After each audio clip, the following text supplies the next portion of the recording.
ठीक है, मार्केट पे बात करने के लिए हमारे साथ मौजूद हैं आज एलकेपी सिक्योरिटी से रूपक देजी। उनसे बाजार का हाल जान लेंगे, लेकिन उससे पहले एक चेक बाजार का मैं दे दूं आपको। तो क्या कुछ एक्शन बाजार में फिलहाल देखने को मिल रहा है? तो देखिए, निफ्टी जो है वो अपने निचले स्तरों से कम 100 पॉइंट ऊपर, माफ कीजिएगा 200 अंकों से ज़्यादा की तेज़ी अपने निचले स्तरों से देखने को मिल रही है और फिलहाल 100 अंक से ज़्यादा तेज़ होकर 23,740 के लेवल पर कामकाज कर रहा है। बैंक निफ्टी की बात की जाए तो बैंक निफ्टी में भी 182 अंक की बढ़ोतरी फिलहाल देखने को मिल रही है निचले स्तरों से। यहाँ से 500 पॉइंट से ज़्यादा की रिकवरी और 51,043 के लेवल पर कामकाज करता फिलहाल दिख रहा है। एक बार स्क्रीन पर रखिए मिड कैप में क्या कुछ एक्शन, यहाँ पर भी तेज़ी की पूरी उम्मीद और जिस तरीके से बाजार ने आज रिकवरी दिखाई है, ये देखिए 27 पॉइंट अप है। यहाँ पे भी स्मॉल कैप में भी तेज़ी आपको फिलहाल देखने को मिल रही है। मार्केट ब्रेथ पे नज़र डालेंगे तो गिरने वाले स्टॉक्स की संख्या कम दिखेगी। मात्र 671 स्टॉक्स हैं जो गिरे हैं, वही बढ़ने वाले 1724 स्टॉक्स हैं।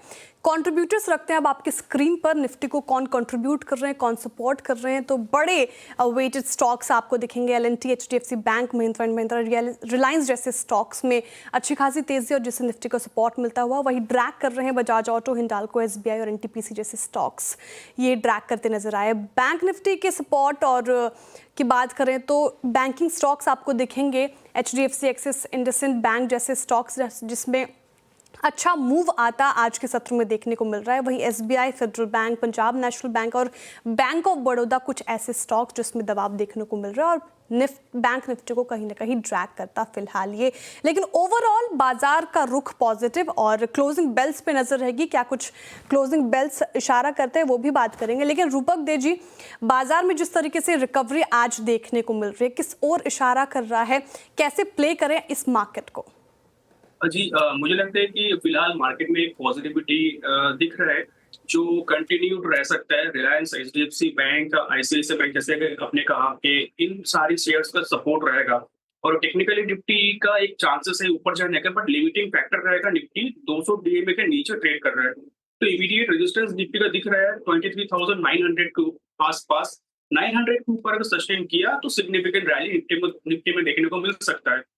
अगर बैंक निफ्टी की बात करें तो बैंक निफ्टी का सिग्निफिकेंट रेजिस्टेंस है 51,130 टू 150। तो 51,150 के ऊपर बैंक निफ्टी में भी स्ट्रॉन्ग अपसाइड देखने को मिल सकता है, जो बैंक निफ्टी को शॉर्ट टर्म में 52,500 तक लेके जा सकता है।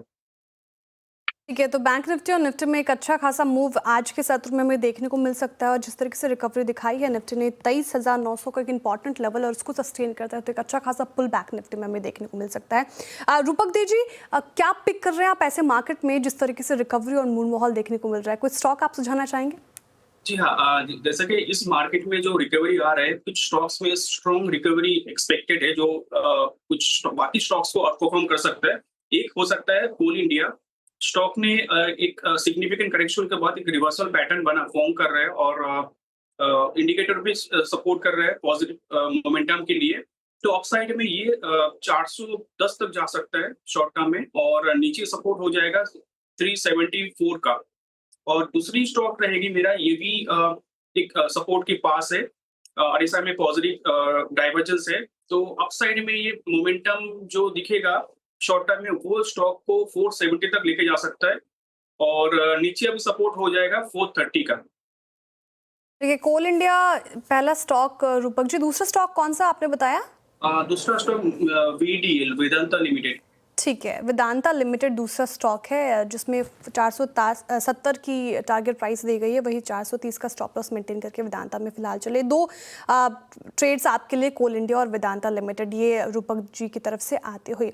अब चलते हैं 2025 में बाजार में क्या रणनीति बनाएं, इसको लेकर निवेशक दुविधा में है, ज़रूर कंफ्यूज है मेरी तरह, लेकिन लोगों में सवाल काफ़ी है। कैसे सवाल? तो क्या पिछले कुछ सालों में जैसे रिटर्न 2025 में भी बनेंगे या फिर नहीं बनेंगे, या फिर 2025 मायूस करने वाला साल होगा? आपकी इन सभी मुश्किलों का हल करने के लिए हमारे साथ हैं हमारे मैनेजिंग एडिटर अनु सिंघल जी। सर, सबसे पहला सवाल तो ये कि जो हर निवेशक को सबसे ज़्यादा ध्यान से सुननी चाहिए कि 2025 में क्या गलती करें और क्या नहीं करें, क्या गलती नहीं करनी चाहिए इनफैक्ट। आई थिंक सबसे इम्पॉर्टेंट जो आई थिंक 2024 के लास्ट क्वार्टर ने एक सीख दी होगी वो ये है कि अपने लॉसेस को जल्दी कट करें, बहुत जल्दी कट करें। शेयर बाज़ार में नुकसान होगा और इसके लिए स्टॉप लॉस लगाना बहुत ज़रूरी है। और स्टॉक मार्केट में अगर कोई भी ट्रेड लें तो उसको अपने ईगो पे ना लें कि अगर मैंने ट्रेड ली है तो मैं प्रॉफिट में ही निकलूंगा। नहीं, जैसे मैं बार बार कहता हूँ, कोई भी ट्रेड के 4 आउटकम होते हैं, बड़ा प्रॉफिट बड़ा लॉस, छोटा प्रॉफिट छोटा लॉस। बड़ा लॉस उसको हटा दीजिए, लॉस तो होगा, इसमें कोई डाउट नहीं है। दूसरा, इसका कंप्लीट रिवर्स, अपने प्रॉफिट को बहुत जल्दी बुक करना। और ये इन्वेस्टर्स के लिए ज़्यादा एप्लीकेबल है, ट्रेडर्स के लिए नहीं। अगर आप किसी भी बड़े इन्वेस्टर को देखेंगे, चाहे वो राकेश झुनझुनवाला हो या कोई भी और नाम उठा के देख लीजिए, असली वेल्थ 2 या 3 स्टॉक्स में बनेगी आपकी। और ये आपको विद हाइंडसाइट पता चलेगा। जब आप लेंगे तो आप ये मान के नहीं लेंगे कि ये मुझे वेल्थ क्रिएट करके देगा। आप स्टॉक लेंगे, वो 20% चलेगा, 40% चलेगा, दुगना होगा, तिगुना होगा, 10 गुना होगा, उसमें बने रहें आप। इसलिए ना बेचें सिर्फ क्योंकि आप मुनाफे में हैं। अगर आपका एक थीसिस पूरा हो रहा है तभी उसको बेचें। तीसरा, और ये ट्रेडर्स के लिए बहुत एप्लीकेबल है, मार्केट में हर स्विंग को पकड़ने की गलती ना करें। इस मार्केट में 3-4 अच्छी स्विंग्स होती हैं, जैसे इलेक्शन के बाद एक स्विंग मिली थी। अगर आपने ऐसी 1 या 2 स्विंग भी पकड़ ली इस मार्केट में तो बस वही काफ़ी है। और हर स्विंग कोई ट्रेडर नहीं पकड़ पाएगा, अच्छे से अच्छा ट्रेडर हर स्विंग नहीं पकड़ पाएगा। ये डे ट्रेडिंग के लिए भी एप्लीकेबल है, ये पोजिशनल ट्रेडिंग के लिए भी एप्लीकेबल है, स्विंग ट्रेडिंग के लिए भी एप्लीकेबल है। चौथी इंपॉर्टेंट चीज़, न्यूज़ चैनल्स देखकर, टेलीग्राम देखकर, व्हाट्सएप देखकर ब्लाइंडली कोई भी स्टॉक ना ले, अपनी रिसर्च खुद करें। एक चीज़ का ध्यान रखिए, आप घाटा आपका है। आप किसी के भी कहने पे स्टॉक ले लेंगे, वो सॉरी बोल देगा, लेकिन घाटा आपका है। इस चीज़ का आपको ध्यान रखना है। और फाइनली एक और चीज़, एक परमा बुल या बेयर ना बने इस मार्केट में, जो हमने पिछले 3-6 महीने में देखा भी है। दोनों तरफ की ट्रेड लेने के लिए इस मार्केट में आप बेसिकली तैयार रहें। बिल्कुल, तो व्हाट्सएप यूनिवर्सिटी के स्टॉक्स फिलहाल आप उस पर रिलाई ना करें, एक हिदायत तो ये काफ़ी ज़्यादा अच्छी है। लेकिन सर 2025 का क्या आउटलुक है? निवेशक कहाँ फोकस करे? काफ़ी ज़्यादा कंफ्यूज रहते हैं सेक्टर्स स्पेसिफिक में, कहाँ फोकस करे वो? कि काफ़ी चैलेंजिंग साल रहेगा, लेकिन काफ़ी मुझे लग रहा है प्रॉफिटेबल साल भी रहेगा। एक्चुअली 2024 में ना ख़राब नहीं था। हम सिर्फ निफ्टी देखकर या पिछले 3 महीने का मूव देखकर अगर हम कह दें कि नहीं पिछला साल ख़राब था, मार्केट ने पिछले साल भी आपको बहुत बेहतरीन मौके दिए थे। IPOs की बाहर आई थी, शानदार रिटर्न्स आए थे कुछ इंडिविजुअल स्टॉक्स में। हाँ, साल की शुरुआत सीधा होगी अर्निंग सीजन से, और Q2 के ख़राब अर्निंग सीजन के बाद एक्सपेक्टेशन ये है कि Q3 का अर्निंग सीजन भी मोर और लेस ख़राब ही रहने वाला है। तो उस वजह से ये हो सकता है कि हम शुरुआत करेंगे एक कॉशियस व्यू के साथ, क्योंकि बहुत ज़्यादा इस मार्केट में आप देखेंगे कॉन्फिडेंस नहीं है। और वो कॉन्फिडेंस इसलिए नहीं है क्योंकि कोई भी रैली आ रही है ना, वहाँ पर सेलिंग आ जाती है, क्योंकि लोगों को रिस्क लग रहा है कि Q3 का अर्निंग सीजन भी खराब रहने वाला है। और ज़्यादातर एनालिस्ट मान के चल रहे हैं कि जैसा Q2 का अर्निंग सीजन था वैसा ही Q3 का भी अर्निंग सीजन रहेगा। और CY25 की पहली तिमाही जो है उसका सबसे इंपॉर्टेंट ट्रिगर, अर्निंग सीजन तो है ही, लेकिन उसका सबसे इंपॉर्टेंट ट्रिगर मैं अभी भी मान रहा हूँ बजट है। अगर इस मार्केट को कोई एक चीज़ यहाँ से चेंज कर सकती है तो बजट है। अगर बजट में कुछ बिग बैंग अनाउंसमेंट आ जाए ना, फॉर एग्जांपल कुछ आप कह दें थोड़ा सा कि हम बहुत ज़्यादा खर्चा करने वाले हैं, थोड़ा एक बार के लिए हम फिस्कल डेफिसिट पर थोड़ा सा कॉम्प्रोमाइज़ करने को तैयार हैं, या फिर आप कह दें कि हम पीक इनकम टैक्स को कम कर रहे हैं, या जो सबसे लोअर तबका है उसका इनकम टैक्स आधा कर रहे हैं, ऐसा कुछ कर रहे हैं। अगर ऐसा कुछ अनाउंसमेंट आ जाएगा ना, वो स्टॉक मार्केट में जान भरेगा। मार्केट में इस समय देखिए शॉर्टिंग बहुत है, लेकिन मार्केट को ट्रिगर चाहिए। वो ट्रिगर कहाँ से मिलेगा? अर्निंग सीजन से तो मिलना मुश्किल है, एटलीस्ट इस वाले अर्निंग सीजन में। तो फिर आपकी उम्मीदें बजट से होंगी। और जितने भी एक्सपर्ट से मैंने बात की है, उस दिन रामदेव सर भी हमारे ऑफिस में आए थे, हमारे स्टूडियो में, उन्होंने सबने यही कहा था कि अर्निंग्स के ग्रीन शूट्स आपको दिखाई देंगे Q4 में, और असली रिकवरी शुरू होगी FY26 के Q1 और Q2 में। और मार्केट एक डिस्काउंटिंग मैकेनिज्म है, तो Q2 में अगर असली अर्निंग्स आएंगी तो मार्केट Q4 Q1 से रैली करना शायद शुरू करेगा। और बहुत लोगों का ये मानना है, हमारी आप और मैं, हम काफ़ी शो किए हमने, 10 से 12% का एक एक्सपेक्टेशन रखें इंडेक्स लेवल पर कि इतना आपको निफ्टी में रिटर्न्स मिलेगा। कई लोग तो ये भी मान रहे हैं कि उससे कम मिलेगा, लेकिन 10 से 12% की एक एक्सपेक्टेशन लेके चल रहे हैं। 2024 में फर्स्ट हाफ गुड बहुत अच्छा था, सेकंड हाफ काफ़ी वोलेटाइल था। 2025 में इसका उल्टा होने के चांसेस हैं। 2025 में फर्स्ट हाफ शायद हो सकता है काफ़ी वोलेटाइल हो, लेकिन सेकंड हाफ हो सकता है काफ़ी पॉजिटिव रहे 2025 मार्केट के लिए।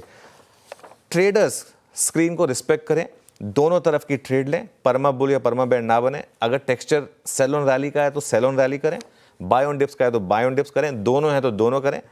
अगर एकदम वॉलेटाइल मार्केट है तो ट्रेड ना करें, वो भी एक डिसीजन होगा। इन्वेस्टर्स वो एक फॉर्मूला जो है हमारा सिप और डिप, उसको याद रखें। मैं इंडिया मार्केट पर अगर आप मुझे 10 साल का व्यू पूछेंगे तो मैं बहुत बुलिश हूँ। और एक और चीज़ बताऊँ, मैं पर्सनली जैसे मैं खुद जो इन्वेस्टमेंट करता हूँ, पिछले 3 महीने में मैंने अपने इन्वेस्टमेंट में 1% भी कमी नहीं की, उल्टा और काफ़ी ऐड ही किया है। तो यही मैं लोगों को कहूँगा कि ये समय आपको मौके मिल रहे हैं अपने पोजीशंस को, इन्वेस्टमेंट पोजीशंस को ऐड करने के लिए। बिल्कुल सर, तो बजट एक इम्पॉर्टेंट ट्रिगर 2025 में, लेकिन सर रणनीति क्या अपनाएं लोग, पोर्टफोलियो के लिहाज से क्या स्ट्रैटेजी वो अपनाएं? देखिए, पोर्टफोलियो की जहाँ तक बात है, कुछ सेक्टर्स हैं जो आपके पोर्टफोलियो में होने चाहिए, ये मेरा मानना है। ये हमने 2024 के शुरुआत में हमने एक व्यू लिया था कि आईटी और फार्मा आपके पोर्टफोलियो में होने चाहिए, और मुझे हैरानी नहीं है कि आईटी और फार्मा ने आपको सबसे ज़्यादा रिटर्न्स जनरेट करके भी दिए। मेरा ये मानना है कि ये अभी भी आपके पोर्टफोलियो में होने चाहिए। ये दोनों ऐसी स्पेसेस हैं जहाँ पर आपको डोमेस्टिक स्लो डाउन का कोई इम्पैक्ट नहीं है, प्लस यूएस इकोनॉमी इतनी स्ट्रांग है, विजिबिलिटी वहाँ पर इतनी स्ट्रांग है कि ये जो दो सेक्टर डायरेक्टली यूएस फेसिंग है, इनको फ़ायदा मिलेगा। प्लस डॉलर बहुत स्ट्रांग है, डॉलर रुपी इक्वेशन अभी भी आपके फेवर में रहेगी एज एन इन्वेस्टर। तो इसके लिए ये सेक्टर्स में आप बने रहें, इसमें कोई दिक्कत नहीं है। और मुझे लग रहा है कि आईटी और फार्मा में first quarter of calendar year और गेंस आएंगे यहाँ पर। उसके बाद मुझे लग रहा है कि सेलेक्टिव ऑटो और एफएमसीजी स्टॉक्स, जहाँ पर हमने काफ़ी पेन देखी है, अब मैं नाम नहीं लूँगा, लेकिन और ऐसा भी नहीं कि जो सबसे ज़्यादा गिर गया उसी को ले लें, लेकिन कुछ ऑटो स्टॉक्स और कुछ फार्मा स्टॉक्स, पिछले एफएमसीजी स्टॉक्स खास तौर से पिछले 3 महीने में हमने काफ़ी पेन देखी है इन स्टॉक्स में। यहाँ पर अगर आपको अर्निंग्स का हल्का सा भी रिवाइवल का साइन दिखे तो यहाँ पर बुलिश हो जाए, लेकिन यहाँ पर आपको बहुत सेलेक्टिव रहना पड़ेगा। आईटी और फार्मा में तो आप एज सेक्टर ईटीएफ भी जाएंगे तो चल जाएगा, लेकिन ऑटो और एफएमसीजी में आपको बहुत ज़्यादा सिलेक्टिव होने की ज़रूरत है। और उसके अलावा सेकेंड हाफ ईयर में, मतलब फर्स्ट हाफ और second half, 2 half बांटें।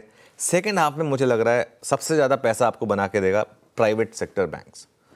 Private sector banks ने 2024 में एज इंडेक्स 0 रिटर्न्स दिए। Private sector bank, Nifty bank थोड़ा चला बिकॉज ऑफ पीएसयू बैंक्स, लेकिन निफ्टी प्राइवेट बैंक ने 0 रिटर्न्स दिए 2024 में। उसके कई कारण रहे, एफआईआई की सेलिंग, इंडसइंड बैंक का कोलैप्स, और भी काफ़ी कारण रहे। लेकिन मेरा ये मानना है कि यहाँ पर आपका ऐसा बनेगा क्योंकि स्टार्टिंग वैल्यूएशंस काफ़ी शानदार है। कुछ प्राइवेट बैंक्स इस समय 1 to 2 times price to book available है, जो एक समय पीएसयू बैंक्स हुआ करते थे। तो उस हिसाब से, और 2025 के सेकेंड हाफ में मुझे लग रहा है एफआईएस भी वापस आएंगे, तो वो भी सबसे पहले बैंकों को ही टारगेट करेंगे, प्राइवेट बैंकों को। अगर आप डार्क हॉर्स सेक्टर की बात कर रहे हैं ना इस साल, वो मेरा होगा स्पेशलिटी केमिकल्स। मेरा ये मानना है कि चाइना +1 थीम इस साल फुल प्ले होगी डोनाल्ड ट्रंप के प्रेसिडेंट बनने के बाद। स्टार्टिंग वैल्यूएशंस बहुत चीप हैं यहाँ पर। ज़्यादातर केमिकल स्टॉक्स या तो 52 वीक लो पर हैं या उसके आसपास हैं। अर्निंग्स अभी भी केमिकल्स की ख़राब हैं, लेकिन कमोडिटी कंपनीज़ में आप स्टॉक्स तभी मिलेंगे जब आप ख़राब टाइम पर उनको बाय करेंगे तो। और 1-2 सेक्टर और है जहाँ लोगों ने पिछले साल बहुत पैसा बनाया, वहाँ पर अब मैं बहुत सेलेक्टिव होऊंगा, वो है डिफेंस और रेलवे। मेरा ये मानना है कि डिफेंस और रेलवे स्टॉक्स में अब आपको थोड़ा सा कॉशियस होकर चलने की ज़रूरत है। तो ये कुछ स्टॉक्स और सेक्टर्स में आप ऐसी रणनीति बनाकर चले। शुक्रिया सर इस तमाम सवालों के जवाब देने के लिए। अब वक्त हो चुका है एक छोटे से ब्रेक का। ब्रेक के बाद फिर हाजिर होते हैं। अब देखते रहिए सीएनबीसी आवाज़।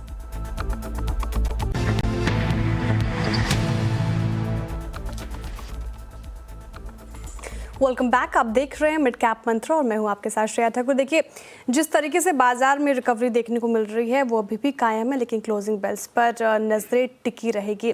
अब नया साल टेलीकॉम ग्राहकों को कई नई सेवाओं की सौगात दे सकता है। 2025 में ग्राहकों को सैटेलाइट ब्रॉडबैंड सेवाओं का मजा उठाने का मौका देगा, तो ग्राहकों को अनचाही कॉल से भी छुटकारा मिल सकता है। ज्यादा डिटेल के लिए हमारे संवाददाता असीम मनचंदा जुड़ रहे हैं। असीम जी बताएं। जी देखिए, लोगों को ये इंतजार होता है कि नई नई टेक्नोलॉजी कौन सी आएगी और नए साल में उनको क्या क्या सर्विसेज और क्या क्या बेहतर चीजें टेलीकॉम सेक्टर के अंदर मिल सकती है। तो सबसे पहले तो उनको सैटेलाइट ब्रॉडबैंड सेवाओं का मजा उठाने का मौका मिल सकता है। एलन मस्क की कंपनी स्टारलिंक जल्दी ये सेवाएं शुरू कर सकती है। काफी सारा काम उस पर ऑलरेडी हो चुका है। सरकार से बस लाइसेंस मिलने की इंतजार है। एक बार लाइसेंस मिल गया तो आपको उसकी सर्विसेज भी मिल सकती है। दूसरा सबसे बड़ी चीज कि अभी जो टेलीकॉम कंपनी अपने बंडल पैक देती है डाटा के साथ, जो उपभोक्ता को महंगे पड़ते हैं। ट्राई ने भी हाल ही में एक डायरेक्शन दिया है कि आप उनको सिर्फ वॉइस पैक भी उपलब्ध कराइए। तो जल्दी ही टेलीकॉम कंपनियों को ग्राहकों को वॉइस पैक भी उपलब्ध कराने पड़ेंगे, जो कि पहले के मुकाबले थोड़े सस्ते होंगे। तो ग्राहकों को महंगे टैरिफ से भी थोड़ी सी राहत मिलेगी। तीसरी सबसे बड़ी बात, अनचाही कॉल से छुटकारा मिलेगा। आप और मैं, हम सब अनचाही कॉल से बड़े परेशान रहते हैं हर बार, और ट्राई अब उसके नियम कड़े करने की तैयारी कर रहा है। टेलीमार्केटिंग कंपनियों के ऊपर जुर्माना लगाने की भी तैयारी कर रहा है। तो वो भी आपको देखने को मिलेगा। BSNL की 4G सर्विसेज का सबको लोगों को इंतजार है कि कब पूरे देश के अंदर फैलेगी। तो सरकार ने उसके लिए जून की डेडलाइन रखी हुई है। तो तब तक आपको पूरे देश के अंदर BSNL की 4G सर्विसेज देखने को मिलेगी। और बहुत सारी शिकायतें आपको टेलीकॉम सेक्टर से लेकर के रहती है। आपको ये नहीं पता होता कि कहाँ इसकी शिकायत करें।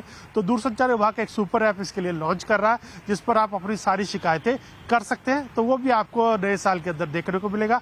तो ये सारी नई चीजें आपको नए साल 2025 के अंदर टेलीकॉम सेक्टर के अंदर देखने को मिलेगी। बिल्कुल, BSNL का जो 4G का इंतज़ार है, लोग काफ़ी ज़्यादा उसका इंतज़ार कर रहे हैं। 2025 में कब आता है 4G, वो देखने वाली बात होगी, जैसा जून मेंशन कर रहे थे असीम जी। शुक्रिया असीम जी, बहुत बहुत शुक्रिया इस तमाम जानकारी के लिए। वक्त हो चुका है, छोटे से ब्रेक के बाद फिर हाजिर होते हैं। देखते रहिए CNBC आवाज़।